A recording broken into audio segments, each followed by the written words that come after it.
All right, good evening. Welcome to the Sweet Talk. My name is Kim Matina. I am your host. Today is Sunday, September 22nd, the last day of summer. Oof. It's It's a over. sweet goodbye. Yeah, but today in New Jersey, it was almost 90 degrees. I was at the beach today, so it was a sweet goodbye to summer. But I have on my show today Jesse Lubinsky. He's from New York, and I'm so glad to have you on today. Thank you for being on, Jesse. I am so happy to be here. I follow you on Twitter and on Instagram, and I know, see that you're a busy person and you're all over the place doing a lot of good for educators all around the world, actually. And why don't you just tell us a little bit about yourself and what you're doing now? Sure. My name is Jesse Lubinsky. I'm from Westchester County, New York. Although, as Kim and I talked about a little while, we're both New York City born and bred. So she's from Staten Island. I'm from Queens. I'm a bit of a jack of all trades. So I have a podcast called Partial Credit. You can find that at partial.credit. I am a Google Earth Experts team member. I'm an adjunct professor of ed tech.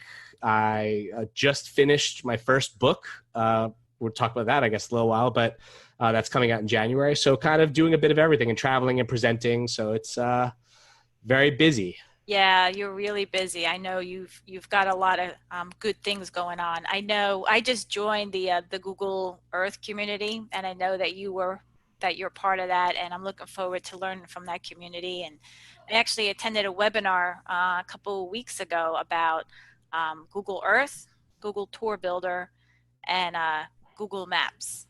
They kind of went over a quick overview of them and how you can use them in the classroom. So I find that community they're very active in there. People are very active and asking questions, and it's good. I'm glad It's that. funny. People hear the term Geo Tools and they're like, "Oh, well, I'm a math teacher. I can't use that," that geography is not my thing. And the crazy thing about the Geo Tool kind of suite is that you can find a way to make it fit with pretty much any subject area, any grade level.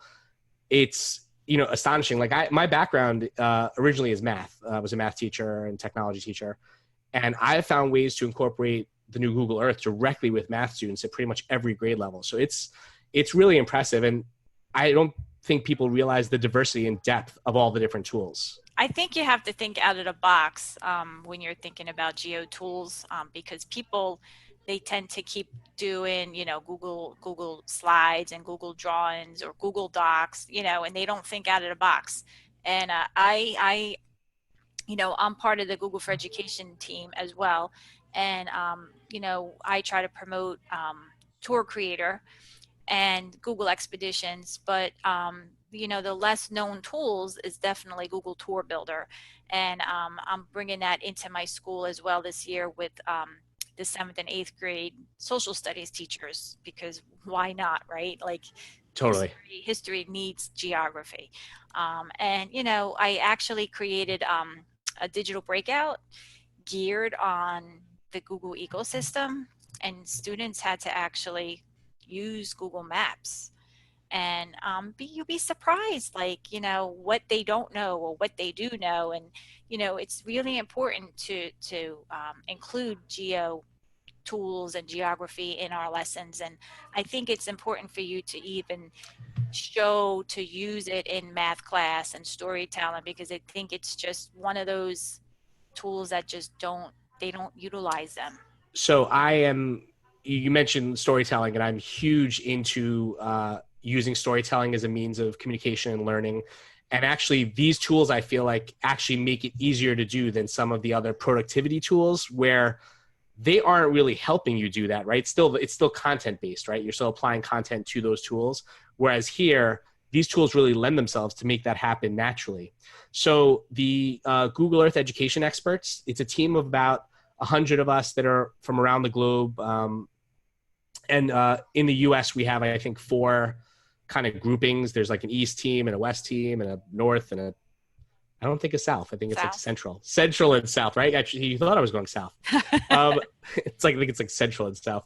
Um, but we try to run like PD events around those areas to kind of highlight and bring out exactly what you were talking about. Some of those different tools that people really don't understand and expect. And I think in talking about planning for this podcast, we had talked about using this not as an opportunity to kind of say, hey, here's Google Earth, and this is what Google Earth does, but really to talk about some of those tools that might be a little bit more unknown, or even, to be honest, there's a feature in Google Maps, which is my absolute favorite thing to show people, and nobody knows about it. It's like one hidden little gem, which I think that over time is going to be like this game-changing thing that when we've been giving feedback to the developers and saying, what else do we want to see? I'm like, you need to make this part of everything you do because that's how good it is. Oh, well, please share. I will. And I'll also add here, Kim and I talked for about a half hour before we started recording. So I've given her permission to cut me off. She tried to get it all out of me early to make sure I was like talked out by the time we started recording. But I don't think she realizes I have the stamina to keep going for like 2 hours. So if she starts giving me the cut signal, that's when I have to like cut things short. Exactly. In Jersey, we just hang up on them. That's it. Done. That's it. So let's dive right in. It's funny, the Google, when we're talking about Google Earth, I think still when I do PD sessions, most people, if you ask them about, if they've used Google Earth, they still think of that desktop-based Google Earth, right? Where it was like the downloadable software for your computer, and most schools had it in their labs. Oh, that's so old. Right, but it was like no one else could do anything on the network. Otherwise, you would crash the whole network because it was like this intense bandwidth pig. So this is actually what I'm showing you right now is a page on my website, jesselubinsky.com. It's a sub page under resources called OMGeo. That's my Geo session. There are full session notes for this, with resources and links and things like that. But I actually created this grid just so I can kind of show the different icons for the tools that I kind of consider to be under the Geo family. So in this top row right here, moving left to right, we have Earth, Maps.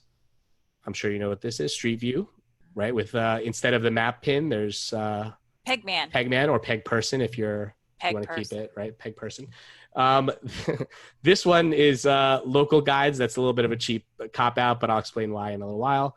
My Maps, which for those of you who don't know My Maps, that's actually the only one that is built into G Suite by default. If you would go to create a new document and go to more, you'd see you have the ability to create a new map. That's My Maps. Cardboard, Expeditions, as Kim mentioned before, Tour Builder, Love. And then on the bottom, there's a couple people don't really know about. This one right here on the left is Arts and Culture, which is my absolute favorite tool. I'll talk a little bit more about it. Do you know what this one is in the center? That's Google Earth Engine. Google Earth Engine, okay. Which is, we'll talk about that. It has a lot of data sets and things like that, but there's one feature. We'll actually dive into that one first because there's something I'll start off and I'll segue to that maps thing that I wanted to show you. And this one is actually Google. Have you seen this one? This is Google Trips. This lets you kind of plan trips. So notice how, we talked about this. I'm flying tomorrow to San Jose. It knew I didn't put this in here. It pulled it out of my Gmail, recognized I was actually doing the flights, but then it could actually help you make an itinerary for where you're traveling to, show you things to do, things nearby. So cool little extra thing there. So why don't we jump in with Earth Engine? Okay. So if we go to Earth Engine, you'll see right here, it says a planetary scale platform for Earth science data and analysis. Boring, right? Like data sets. We're not probably using that stuff. Right. But there is one feature on here that I feel like almost any educator can find a way to build into their classroom, and that's Timelapse. So let me ask you a question. Going back to that old Google Earth, do you remember what it looked like when you went to a location? Honestly, no. So it was that old satellite view. It was like for the top-down view. And, we all went to our house to see what our house looked like. Like, what does our house look like? It's like, that's the roof. Oh, that's right. Yeah. Right. Okay. So Timelapse actually has been collecting this data since 1984 of these various satellite views for different locations. And what you can do is you can explore a different location based on the change in time from that satellite view. So what's cool is they just added this, cool. Right? They just added this piece over here on the left-hand side, which allows you to see how it actually has picked out themes and specific locations. What's really cool is the three that I always use to show in sessions are actually all here. So the first one I would always show is Dubai. So if you know anything about Dubai, it's a city that was essentially built out of the desert. And if we actually go to 1984, let's just pause this for a second. So notice how it's going at, I can actually put this at regular speed. We'll actually look at the coast. So notice we're at 1986 right now. If I play this, just watch what starts to happen in the 2000s. We could see, not only do we see the coast building up over here and actually see the city being built, but notice how you could see, if you're looking at the outskirts, like right around here, you could see the cities building out and expanding into the ocean. You know, we talk about global warming. If you take a look at glacier retreat, right, and we go to Alaska, you could actually see satellite pictures taken annually of that glacier retreat, right? Another one I love to show is Las Vegas, another city built out of the desert. But the cool thing about this is any place where you live right now, right? Think about how the Earth's grown in the past, 40 years. You can do a search for anywhere and you'll see expansion, building out the suburbs, greater population density. So it's really cool to be able to go to this time lapse. And again, while I'm clicking these ones here on the left, I can search for anywhere. So if I wanted to search for, Yonkers, New York, that's one that I showed a group of students last year when we talked about our own area, Westchester County. And they were like, well, not much has changed here. And I was like, well, that's not true. Actually, there's been a ton of new shopping developments built. It used to be like farmland. And even in Westchester, if you zoom all the way in on satellite view, you can see changes in these green areas, right? Where some of these areas are actually expanding out over the course of time. So you can see that change happen. Now, and it goes all the way up to 2018. Yeah, it goes from 1984 all the way up to current day. Wow. And they're still using that imagery, right? So it goes up, right now it goes from 1984 to 2018. So I'll pause that for a sec. That is the time-lapse feature in Google Earth Engine. What I want to do now is take a look at something in Google Maps. And this is the thing that I love, that I was telling you about. This is like my favorite thing. And I'm going to give credit where credit is due. So one of the cool things about being part of the Google Earth Education Experts team is that I get to learn from all the people on the team because, there are lots of things that I know that I get to show people for the first time, but then I also get that same thing coming back from me. And Dave Saunders, I don't know if you know him, he is an educator based up in Massachusetts. He was in a session with me once in Connecticut, and he actually showed this, and this was like my favorite thing. I've been showing it ever since. So this is just regular old Google Maps, right? Yeah, I'm taking notes, Well, luckily you're saving the video, so you got this whole thing. This is true. Right. So we all know Google Maps. So I'm going to just search for, let's search for Central Park in the city. So I'm just going to do a little zoom out here. Okay. So this is Central Park. This is Google Maps. Now, down in the lower right-hand corner of the screen, you see the little Pegman icon, right? Yeah. If I were to click on that, notice a bunch of things appear, right? Yep. But specifically, and I'm going to zoom in, you see two things. You see dots and you see lines. Do you know the difference between the two? I do, yes. So why don't you share for the audience? Well, the blue lines indicate where Google took photos of that neighborhood. Right, so Google Street View car. Right, to incorporate into the map. And then the blue circles are actually panoramic images. Right. So one cool thing, and if I were in a geo session with you guys, I would show you this, how to do this. But a lot of people often wonder how you take like those 360 images. And let me just, do I have it right here? Yep. So I have this is a Ricoh Theta. It's a 360 camera. What this allows you to do is notice how there's two fisheye lenses on either side of here. If you were to hold this up and press the button, it would take two images through the fisheye lenses and then stitch them together, and that would create a 360 photo. But what a lot of people don't realize is that you could actually do that with your phone now using the Street View app. So using the Street View app on your phone, if you were to download that and then open up the camera feature, it will allow you to take a 360 photo by taking a bunch of still photos, and then it'll stitch them together. It'll show you how to do that. So these round images you see here, the little photospheres, those are either images that were taken by an individual with their 360 camera or with their phone and then uploaded. Okay. And you could usually tell the difference, by the way, because if you see a lot of seams or ghosting, like, you'll see like a leg up in the air because Unfortunately, as you try to take all these still images, the world doesn't stay still around you. It keeps moving. So Right. you wind up with like half bodies and things like that. Right. That usually tells you whether or not it was from someone's phone or from a 360 camera. But what we want to focus on right now are these lines that you talked about. Those are the Street View cars. So those are continuous 360 images that were taken sequentially that we can move through. So why don't we go down here to Fifth Avenue? And we could tell that this is from Google because if you look in the upper left-hand corner, you could see it says Google right here. Okay. Now, here's the cool part. Ready? When was this image taken? 2017. Right, November 2017. But you see how right next to the Street View, there's a little turn back the clock here?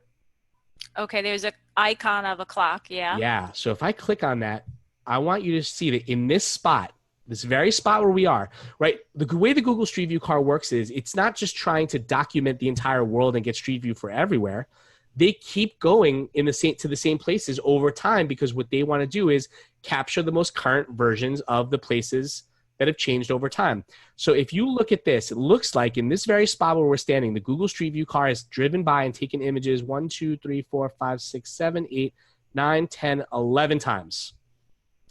Now, Google Street View cars kind of came into prevalence, I want to say around like 2009, 2010 was when they first started, you know, driving around and when we kind of started talking about them. So this first image was taken in 2011.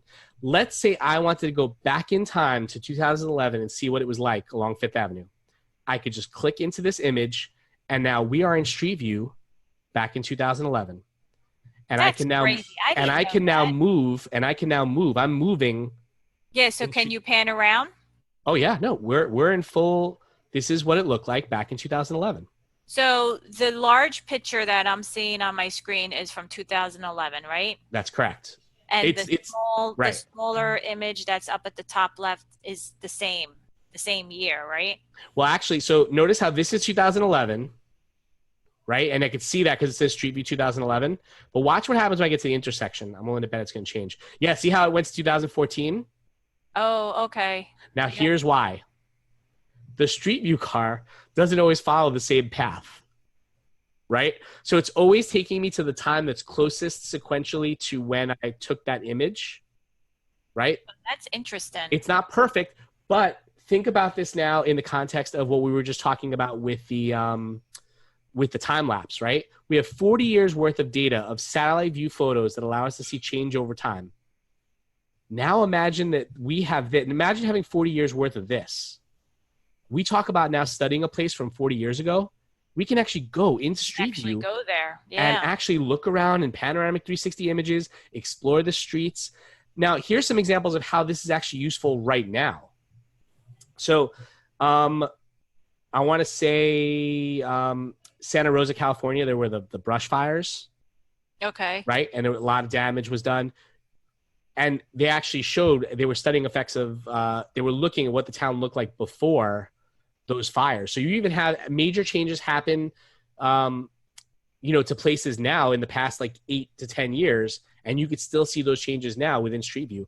Well, even like droughts and everything too. You can talk about global warming. Totally. You know, there's one, it's funny. I showed Fifth Avenue, but I usually go downtown. I usually show like by the East Village. That's usually where I like down on Broadway.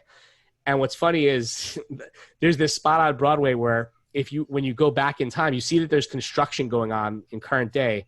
And you go back and you look and it was like a drugstore and then it was a bank. Like in 8 years, it changed from like a drugstore to a bank and then it's under construction again. But you could see these changes at these specific locations. Like we don't lose this data. So it's not like as they update Google Street View, that stuff goes away. It stays there and it can be used as a teaching resource to really enhance what we do in the classroom when we study locations. Yeah, this is awesome. I didn't know this. And I can see that this is, I can actually, my mind is spinning right now on how I can, you know, make suggestions to history teachers and ELA teachers as well, even math teachers on how to go back in time. Now, let me ask you this Here's question. the catch. Let me just say one thing for you. Yep. You can't do this through like the Google Maps app. The only way to access this feature currently is to go to Maps, search for the place, and click on Pegman in the lower right-hand corner. So that's why I was saying how when we've actually given this feedback to the developers, right? It's only available on the desktop version. Okay. That's why I'm like, this is like my favorite thing. Like to have historical Street View available is incredible. Now, if you, okay, so if you go out of this location and you go into another photosphere, does it take you back to 2011 or does it take you Yeah, back so to let's go maybe, back. So so now here's 2014? the full view. If I go into an individual photosphere, it's from whenever that individual photosphere was taken, because this is an individual photosphere. This was taken in August 2019. Individual photospheres, there's nowhere to go, right? It's one still image, so there's no arrow for me to click. So I have to make sure I'm looking at Google Images. Yeah, if you want to show this feature can only really be done in the, that's why I was saying with the street view. And when I'm saying street view, I mean Google Street View with taken by their cars, because that's the only one where they have that historical data Right. that's going to allow you to go back. But if I go back to another photosphere that Google took with their Street View car, Right. would it go Yeah, back so I'm back out, further zoomed than out. If I zoom 2011? back in now, it's going to take me to the most current one from this. So this one was taken October 2017. Notice how that's the most current So it one for goes this back to space. 2009. So it depends on the location and how Exactly. far back it goes. Exactly. Okay. So when we started out on Fifth Avenue, it only went back to 2011. Yeah, so But this they had one is taken Street 29. View on this street in 2009. Yeah. So it's not perfect. And like I said, it's not perfect in the sense that I might be driving along a main street and all of a sudden the year changes. That's because, again, the car may have taken a left one year, whereas another year it went straight. Right, Still, right. But it's still, this is it's one of just those a things that reference. the longer we start to accrue data, the more valuable this resource will become. Because if I'm looking 40 years back, I'm not going to care if it skips a year or 2 years 35 years ago. Now, is there a way that I can, do I have to go down into the Street View, or is there another way, like, I guess, like a satellite imagery of this location, or no? You can do so. You could do the satellite imagery through Earth Engine, right? Because remember, you could search for locations That's there. true. Yeah. Okay. Right. But also see how there's a satellite button here. This will actually provide you with the satellite overlay. Okay. So, but the one cool thing about the satellite overlay is it's using Google Earth data. So unlike Earth Engine, where it's just flat data, if I were to click and then hold shift and kind of move my mouse, notice that it's full 3D imagery. So kind of like Earth has full 3D imagery, it's using that same Earth data when I'm using the satellite view. Okay, but then if I click on Pegman, Sure.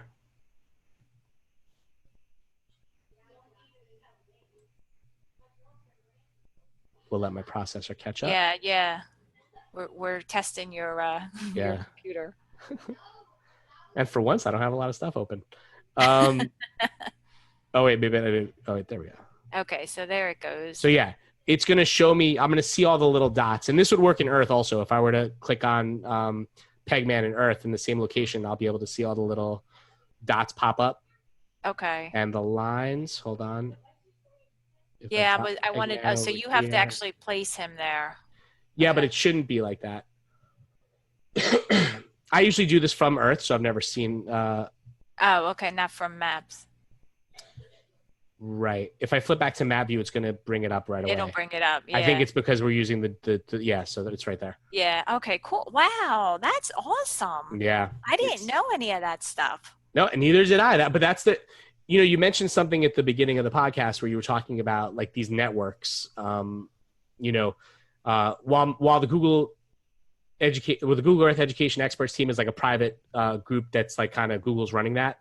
All these groups that are available, whether it's Facebook or like, they are such great places to be able to not just see what other people are doing in their classrooms, but to kind of ask questions and kind of see what new features come out. And, those communities are so great for, increasing your professional learning. Oh, I agree.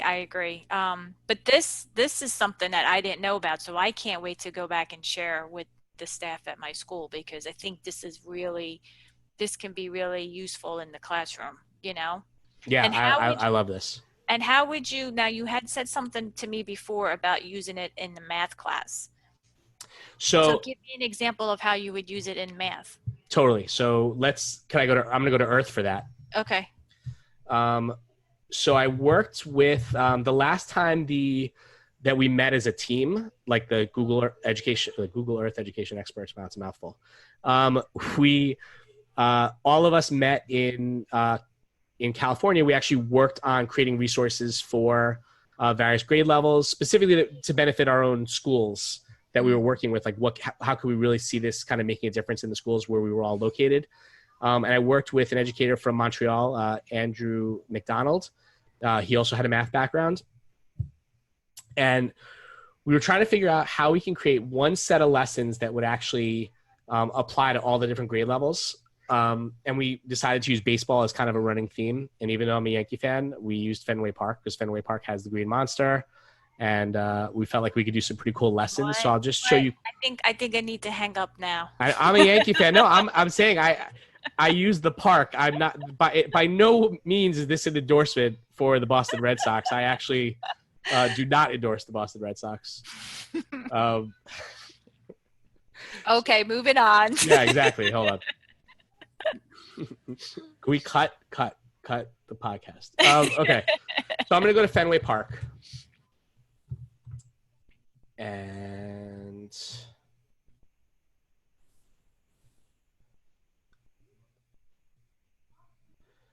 so this will combine probably a couple things that you may not have used at all in with the Geo Tools. Hold on. So I'm just going to try to reorient ourselves. Good. So we can see a little top-down view of Fenway Park. We'll make that bigger for our screen. Here we go. Okay, so here's Fenway Park. And for those of you who don't know, so I made an assumption here that everyone knows why Fenway Park is special. So in left field, there's a big giant wall called the Green Monster. And so we were trying to think, what type of activities could we do in Google Earth for the various grade levels? And so we talked about at the elementary level how we can do simple measurement, right? So I could provide a guiding question for my students like, what would be quicker, running around the bases or running all the way to the Green Monster? Okay. Right? Mm-hmm. And, you know, it's funny, we asked kids this, and some kids were like, oh, well, it'd just be quick to run around the bases. They're right here, you know, rather than run all the way to the wall. Well, Google Earth actually has a measurement tool. See the little ruler here? Right. Allows you to measure distance and area. So why don't we just check this out? So we can actually click on home plate, and we'll measure all the way out to the wall, straight down the line. And notice how that is in meters. I want to change that, right? So we could change it to feet, all the different measurements. So notice how it told me that is 308 feet, 309 feet. Okay, so that's one measurement. Then they would go back and repeat this here, right? And we know it's 90, so I'm not being completely accurate right now, but right. It is, right? So if they go all around the bases, wow, that is more than that. So that's using the measurement tool, they're able to answer questions about that. Now that's at an elementary level. Okay. Let's talk about going to a different, let's raise the stakes a little bit here. Let's go to middle school, right? One thing that everyone learns in middle school, they learn about the Pythagorean theorem. Yes. Right. So we actually found this article. How big of a baseball fan are you? I follow the Phillies. Don't even go there. What? I hope you're enjoying Bryce Harper. Yeah. So, Bryce Harper's sweet, but you know, the season didn't end the way I wanted it to. I'm sure it didn't. So, Pythagorean theorem. What we did was we found this article talking about how, I'm sure you know, baseball. There's been a ton of home runs this year. Part of it we think is due to a juiced ball, but the other thing is there's been this trend in baseball the past few years where batters have been focusing on launch angles, on trying to kind of, you know, get just the right angle so that they can hit a home run rather than popping it up, right? The higher the angle you're hitting the ball, the higher the ball's going to go in the air. And unlike the movie Major League where they said it's too high, high is not necessarily good. So we have them read this article, this interactive article about launch angles, and then we say, okay, well, what would be the minimum distance it would take to get the ball over the fence in a straight line, right? So that's like your hypotenuse. Right. In order to figure that out, you would need to know two things. You would need to know the two legs. The first leg being the distance from home plate to the Green Monster. So let's say it's 309, right? Now the question becomes, how do I find out the height? Because this is right, this doesn't allow me to measure in Depth. the height dimension, right? Right. I'm about to show you something else you might not know. Check out the camera down here. See how it, camera, Where? there's in the lower right-hand corner, Lower it says right-hand 286 meters, corner. and it gives me longitude and latitude, right? All those Yep. different things. Well, check this out. Notice as I move it around, see how the longitude and latitude's changing? Yeah. Okay, and see how it says 286 meters? That's where our camera is from the ground. But now check this out. Watch what happens as I move from the field to the monster. So the monster is 11 meters high. Okay, I didn't see that. So look in the lower right-hand corner. Yep. Next to 100%, it says 0 meters. It says 0, yeah. Because what it's telling me is that right now I'm hovering my cursor over something that is ground level. Flat. Oh, okay, ground So level. when I hover it over the monster, it goes to 11 meters. Oh, wow. So I've now determined that the distance of the monster is 11 meters. What's cool is I could even assess now for dimensional analysis, right? Because they're going to have to convert meters to feet. Once they do that, they now have the 2 legs to be able to find the Pythagorean theorem. That's interesting. Let's take it up to high school now. Okay. If I wanted to do the law of law cosines, law sines, one of them. If I wanted to actually find if I wanted to find, right, have you done a Pythagorean theorem? If I wanted to actually now do the law of cosines in order to find the actual angle, the launch angle, I would then have the measurements to be able to find what the optimal launch angle would be. So just using the measurement tool, I can do all of that different stuff with a Google Earth image. I didn't even think of it in that perspective at all, because I wasn't aware of a few of the things that you just showed off. So that's amazing that we can get that kind of data from a landmark and actually manipulate it into a math lesson like that. Even measurement, Pythagorean theory as well. One other cool thing actually is I didn't, so if I were to actually draw a figure using this measurement tool, like let's say I just drew the shape of the field. Mm-hmm. Once you close it off, notice how it actually gives you perimeter and area as well by default. And I could change that too. So. Oops. Okay, yep, I see it now. So when you create any closed shape, and if I zoom out, I can actually take that. Yeah. Well, anyway, you can get those dimensions there. If you were in My Maps, you could actually create those polygons over different areas and then move them. So that's another thing. You know, I'm not going to jump over and show it because it'll take too long, but it's just easier for me to say it. Right. In My Maps, you could actually draw polygons over different areas. So let's say I said, well, what's bigger, the US or Russia? You can actually, draw a polygon over one and then take it and move it over to another place. So if I said, how many times can a certain state fit in another country, or what's the comparison? You could actually take it and move it over the polygon you've made and move it over the other object in order to determine its relative size. And you do that in My Maps? Yeah. So actually, you know what? Why don't we just do That's interesting. That's a really good perspective of size.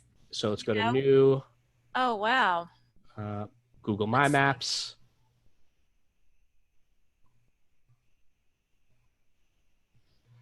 Okay, so if I were to do, yep. Oh, so you mean you can actually draw a shape from here and then move it over? Yeah, so I'm going to just kind of do a rough outline of the U.S. Okay.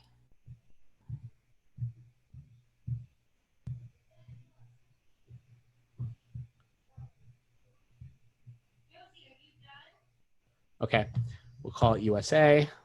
We'll save it. And now if I were to zoom out, I have my USA. I could take it and I can move it over. Now let me ask you a question. See how as I'm moving it, it looks like the shape is changing? Yeah. Do you know why that's happening? Because of your position is changing? Because of the curvature of the Earth. Right. So if it's over the U.S., that's fine. Remember, this is a flat version of something which is actually curved.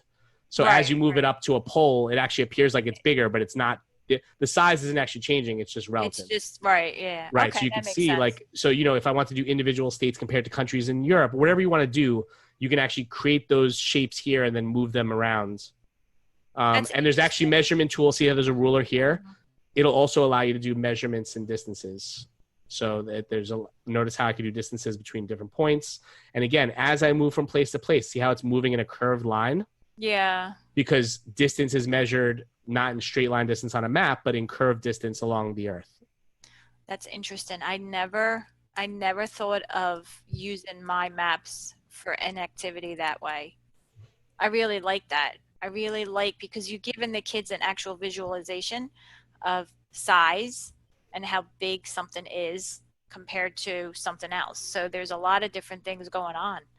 Exactly. Just It's amazing viewing, how much just viewing is maps. available. I feel like, hold on, I'm going back to here. I'm like, there's so much we haven't talked There's about so yet. much. There's so much. But you know what?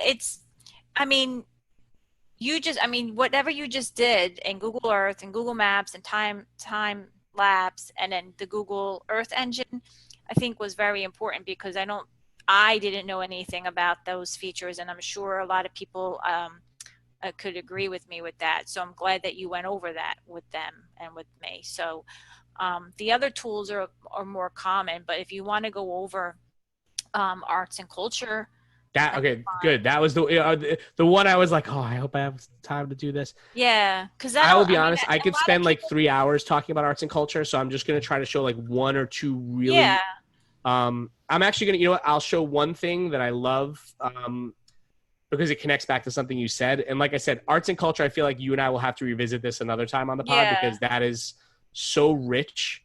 And it's Most not, a people, lot of people don't use it. well, everyone used it for a little while, but that's only because when the app version came out, there was that let me show you what historical painting you look like.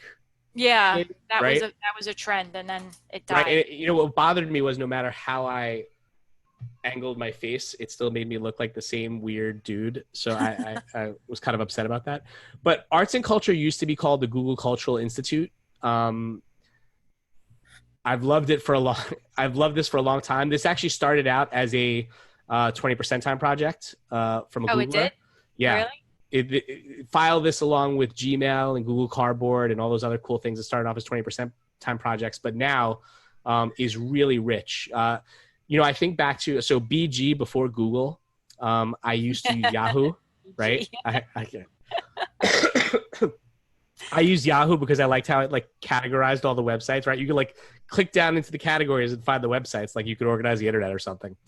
But I remember on the homepage, they used to have like stories and they would have like these galleries of different objects, like, check out these 30 pictures of a shipwreck or something. And I kind of thought that's what this was, but this is like way richer. I guess cutting right to the chase, the thing that I love about this, and I'll give props to Rich Kiker because he actually, I saw him do this once, and this was something I loved, and this is actually the example I think he used. So he went to Ford's Theater. Ooh, we all know what happened at Ford's Theater, right? Yeah. So Ford's Theater, that's where Abraham Lincoln was assassinated. What's cool about this, so notice it has the gallery of artifacts, but also has these historical exhibits as well, these stories. Now, these exhibits, notice the source comes right below it. So this is actually from Ford's Theater, like the historical museum. So Google partners with all these different museums and places to get all of the different, they curate all this content online. So it's not like they're just throwing images up there. They're actually creating full stories and details on here of all the different resources that are available about the specific topic. So it's the images, the artifacts, the stories. They're there in story form, but they're also here like in those collection of items. The one thing I do want to mention though is this museum view. So see how Pegman's here? Yeah. Museum view differs slightly from street view in that not only is there street view, and it's cool because I can click on the different artifacts and learn about them, but notice how the artifacts appear here below. And if I click on them, it'll actually take me to where that is located in the. So it's basically a virtual visit. Yeah, essentially.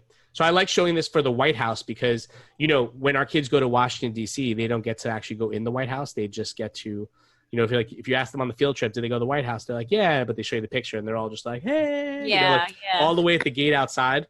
But this one actually lets you walk through the White House and see all the paintings that are there and everything that's up.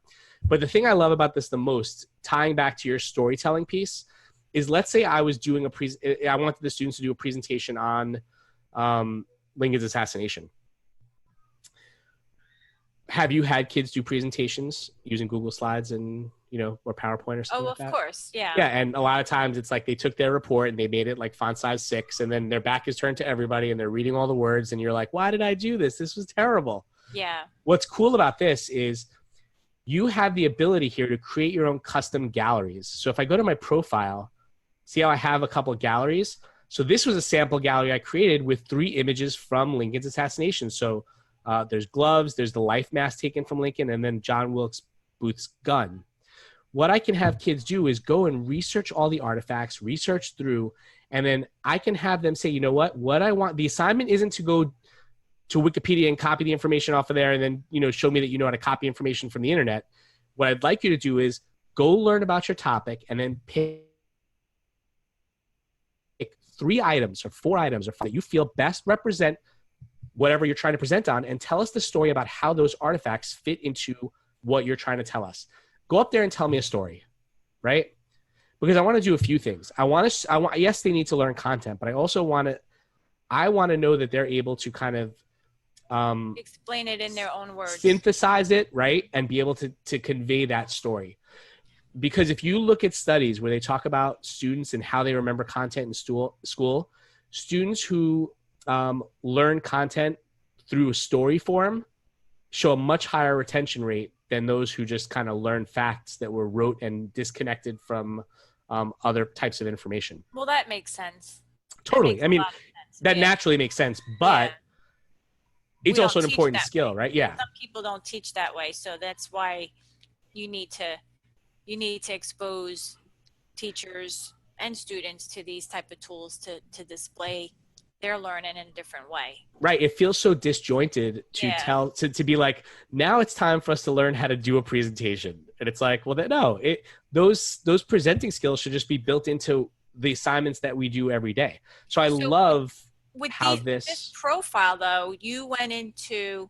So I had actually gone into the objects themselves. And then you and see how there's a little heart here.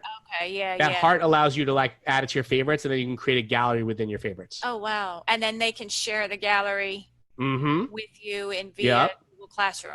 Or, well, what they can do is, so notice I'm in my gallery right now. Notice how when I click on share, it allows me to share this directly to Classroom and provides me a link directly to this gallery. So I can actually share that out. I could submit it as part of a classroom assignment, or there's a ton of different ways to do this, but it's... Wow, that's awesome. Oh, yeah, and this is just, this is like one thing. We could spend another 2 hours just talking about arts and culture. But that's that's my favorite thing. You'll have to come back because I actually like this much better than what you were showing before, because I feel like this is the presentation. This is the tool that kids can use. It's like a Pinterest board. You can think of it as of curated items. So it's not even like they've already done the hard work and curated all the items. And this is not like Google using some algorithm. No. Actual museums and people who are experts on these different topics and stories and places are the ones who've been curating these different items. And now you can go find out, research, do the research, and then present. Explain to me why this gun is important. Explain to me what is a life mask? When did they do this? Why is this important? When did this happen? You know what I mean? And all the content that's in here is it's checked over, it's legitimate, or is it? If you look at let's click on this picture right here. Like where people are just uploading their information to it and it's not verified. So take a look at, I just clicked on this picture. See, the source here is Ford's Theater. Ford's Theater actually provided this. Where do you see that at? I don't see it. Right next to here's the name, the artist, and then over on the right it tells you who it's sourced from. That's because your picture is covering it. It's funny when we were at our Google Earth Education Experts Summit. I told you we spent time developing resources, but my favorite time of that whole experience was they brought in developers from the different Geo Tools and gave us round table time. We went from person to person every 10 minutes and kind of had time to talk to them. And the person I was the most excited to talk to was the arts and culture person. And she was telling us how they are basically spending a lot of time going out and making more partnerships and connections with different museums and things like that to bring all of that content into here. That's So it's good, not because I can right. see teachers asking me, like, the kids, if they start searching, are they going to be searching content and, inappropriate content come up? Like, they'll be worried about it, like, because it's not, it could So be, let it me could draw be, one there could be analogy. an issue Right. there, So you when know. we started talking this episode, we started talking about on Google Maps how there's the photospheres, how you can make those photospheres, right? Yep. One of the things I love about Google Earth is that it's an open ecosphere, meaning that you have people that are contributing Anybody can content, upload. right? Anybody can contribute content. This is a closed ecosphere. So Okay. public people are not just adding content and resources. This is closed off, and whatever you're seeing here has been contributed by a reputable source. Okay, good. That's good. Oh, I'm so excited about this. I can't wait to share this with my social studies teachers. Oh my God, this is just one little It's thing in arts awesome. and culture. We'll have to, You're yeah, gonna have to come back on. yes, we'll do that for Yeah, sure. you're definitely gonna have to come back on because we are running out of time. You're giving me the signal. We're cutting it Signal, off. We're cutting you off. cut off signal. That's Oh good. my But the good gosh. news is I have enough stuff for like 2 or 3 more episodes. So Yeah, I'll we'll do definitely this. come back. Yeah, you definitely have to come back when you're back in New York. You'll definitely have to come back on because, there's a lot of things that I want to ask you as well, but, because you do have so much knowledge about the Google Earth tools and the Geo tools, but these things that you just went over tonight was amazing, and I'm glad that you took the time to be on the show and go over it because Absolutely, my I love pleasure. I love showing this stuff because I feel like that when teachers see this, just like you had that like aha excited moment, that's what we want teachers to have, right? And yeah. all this stuff is Topped out it there for and they me. don't realize it. It's like right there, they have it. This definitely topped it for me. Like I It's wish we free. would have started the show with this, but I'm glad that No, it's bad you're because willing to then come you would have back. thought everything would have been worse after that because you said this was Well, your that's favorite. true. So you built up to the pinnacle and you were like, I love this. This is the best. Otherwise, you would have been like, you started off great and the rest of the episode was terrible. No, I wouldn't. I wouldn't be like that. Anything I can learn and share with others is always it's a great thing. So it's all Can I do a quick plug before we yeah. go? Go ahead. Okay. Well, don't share, like, unshare your screen. I'm gonna unshare my screen. Unshare your screen. Stop sharing your screen. Stop share. There you go. Okay, good. I'm back. Okay, I want to. Season 2 of our podcast, Partial Credits, starts. I guess tomorrow, Monday. Tomorrow, September 23rd. Yep. So season 2 starts. You can find that at partial.credit or wherever you download podcasts. Our book, Reality Bites, oh my God, Innovative Learning Using Augmented and Virtual Reality, comes out in January from Dave Burgess Books. And also, I wrote a chapter in the upcoming book, the Chromebook Infused Classroom from Elevate Books. That's Holly Clark's book. That should also be out in January. So please check those out. I definitely will. And make sure that you include all of your resources in the show notes or the Wakelet collection as well. So Totally. We'll have access to that as well. And I'll be back on before that stuff comes out anyway, so don't worry. Good. I'm glad. I'm glad because I want you to do part 2. We'll do part 2 for sure. We'll have to set it up before you go out of the country. All right, let me share my screen real quick and then we're going to wrap up the show. Okay.